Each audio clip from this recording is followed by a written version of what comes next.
How to remove favorites from Pluto TV. Hi guys, welcome to our channel. Let's begin. In this video, I will guide you how you can remove favorites from Pluto TV.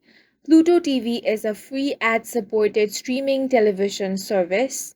You can watch more than 250 channels of free TV and thousands of on-demand movies and TV shows here.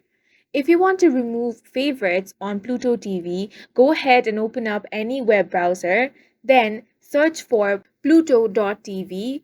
Once you're here, make sure to sign into your account by entering all of your credentials. Once you have been signed in, on the left-hand side panel, you will have different options such as featured, movies, and much more. Here, you will find a similar tab called favorites. You simply want to click on that option. Now, normally to make a movie or TV show favorite, you simply have to click on the love icon. Now, if you want to remove that movie or TV series from your favorite list, you simply want to click on that love icon again. Once you do that, it will be removed from your favorites list, and that's it for this video. If you found it helpful, please make sure to hit the like button and subscribe for more videos like this.